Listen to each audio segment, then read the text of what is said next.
and we have to demand that they do. That is why they take an oath. There are variations on courtroom oaths, but basically an oath says, I do solemnly swear or affirm that the testimony that we are about to give in this case will be the truth, the whole truth, and nothing but the truth. The oath does not say, I do solemnly swear or affirm that the testimony I'm about to give in this matter will be some of the truth, some of the time, when it suits me, and anything but the whole truth. Oaths mean something. They're critically important. They matter. They matter when jurors take their oaths. They matter when lawyers, judges, and other public officials take their oaths. They matter when new citizens take the oaths of citizenship. They matter when doctors take the Hippocratic oath. They matter when anyone swears before a notary public. They must matter, and that's why witnesses take them. Every witness in every case. And it's so important, it is perjury if there is lying, and perjury is a crime. You know, the fundamental principles of the justice system are fairly simple. We learned them as children. They aren't hard. Tell the truth. Take responsibility for your actions. Admit when you're wrong.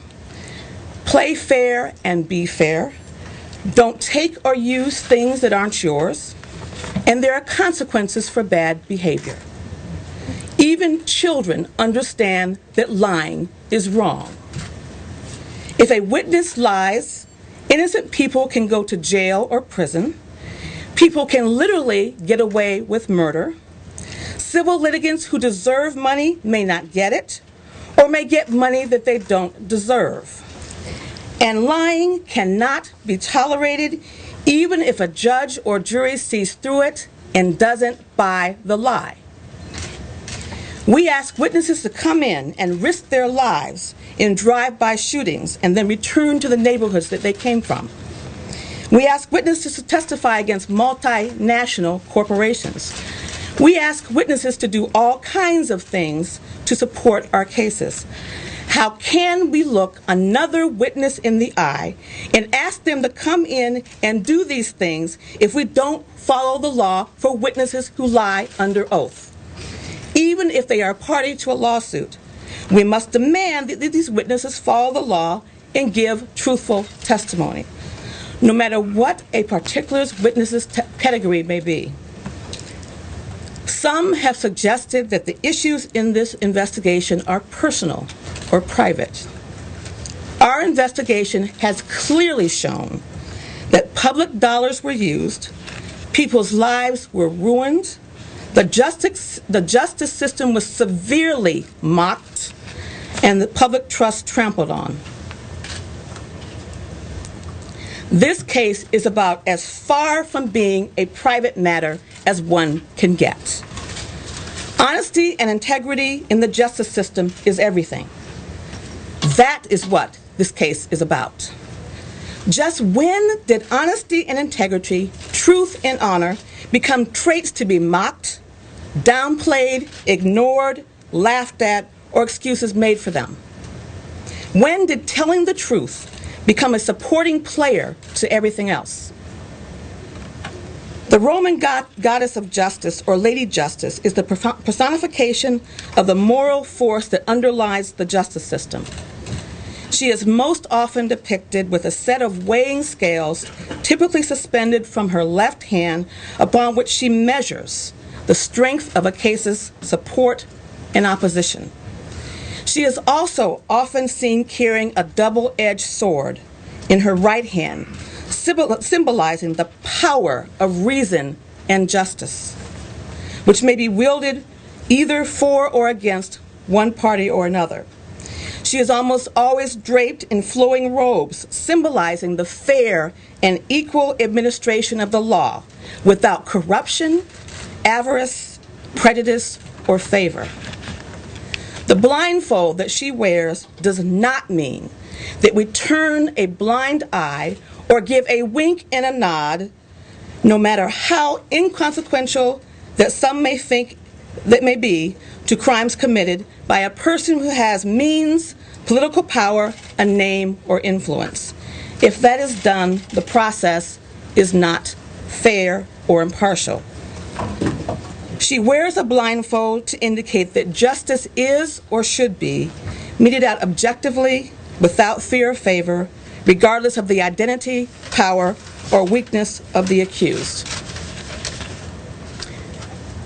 President Theodore Roosevelt once said, "No man is above the law, and no man is below it. Nor do we ask any man's permission when we require him to obey it. Obedience to the law is demanded as a right, not asked as a favor."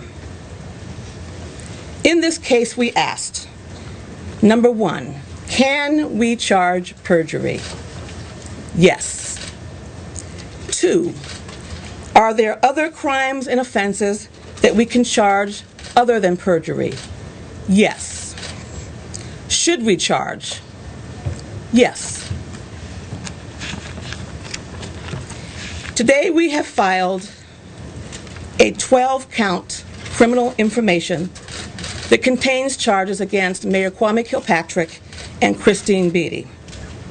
In count 1, we charge both of them with conspiracy to obstruct justice, a 5-year felony. That count states that they did unlawfully conspire, combine, confederate, and agree, together with each other and others, to commit the following listed offense: obstruction of justice. Count 2, we charge both Mayor Kilpatrick and Christine Beatty with obstruction of justice. This count, the 5-year felony. In count 3, we charge Kwame Kilpatrick only with we charge both defendants in count 3 with misconduct in office. We charge Mayor Kilpatrick only in count 4 with misconduct in office. In count 5, we charge Kwame Kilpatrick only with perjury in a court proceeding, a 15-year felony. Count 6, as to Kwame Kilpatrick only, perjury in a court proceeding, a 15-year felony. Count 7 goes to Christine Beatty only, perjury during a court proceeding, a 15-year felony. Count 8 goes to Christine Beatty only, perjury in a court proceeding, a 15-year felony. Count 9 goes to Kwame Kilpatrick only, perjury other than a court proceeding, a 15-year felony.